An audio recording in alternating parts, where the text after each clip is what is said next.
Go ahead. Hello, Mum and Dad. How are you these days? We have been across Canada, passing right through Winnipeg and some of those big towns across that way. We passed along the shores of Lake Superior approximately a day. It's an enormous lake. You cannot possibly see the other side, and it's dotted with large islands, small fishing villages here and there, and everything was still iced up when we came through. I got some good pictures from the train, but they're not quite clear as they might be. But still, we'll send them all over to you one of these days. Well, we arrived in Montreal, and it's quite a nice place. All trees, nice and green, reminds one of home after being in Alberta where the weather is warm but the country is rather bare. Trees hardly exist over there, they won't grow at all. Well, we've seen all around Montreal, been here approximately 3 weeks now, and I have no intention of posting us overseas as was first thought. I've decided that since things are moving over there, they just don't want us. So we're wasting our time having leave, went down to New York, seen the place, had quite a good time down there, considering I was only there for 3 days. Went up on the Empire State Building, and believe me, that was a high building. That lift went up like a racehorse. And when it came down again, well, you just stayed there for 5 minutes before you knew you were moving. We've seen all around about, had a look at Radio City, that is Rockefeller Centre. There's a marvellous piece of engineering and architecture there too. Well, when we arrived back in Montreal, we expected to get posted.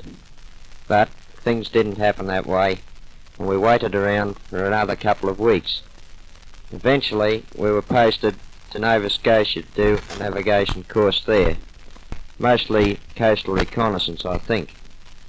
And we're given 17 days leave, which I had made use of travelling across the United States.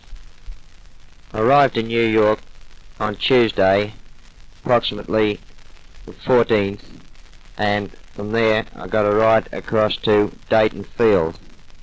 As you were, I'm getting all mixed up again. Dayton, there's a place called Wright Field there, big experimental base. When I arrived there, I had to stay the night, and we passed on across to a place called Clovis. I flew over there in a Mitchell, a very fast bomber, as you've all heard, and we had quite a quick flight.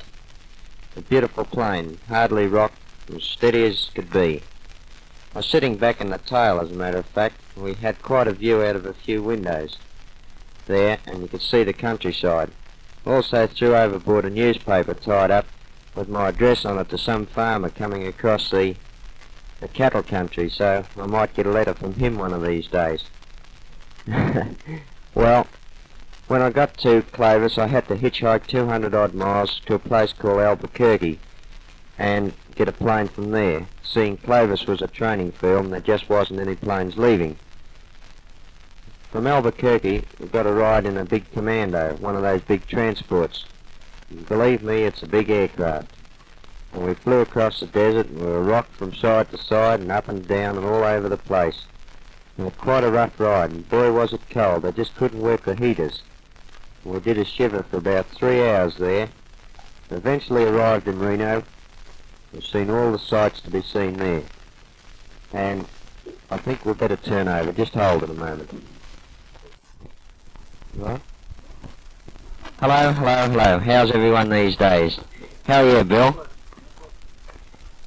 Well, the weather here today is not so good. Rather misty and rain, not so cold.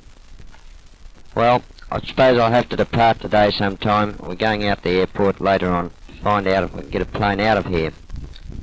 Hope to go across the States again the way I came, or, if possible, call in Chicago and see what that place is made of.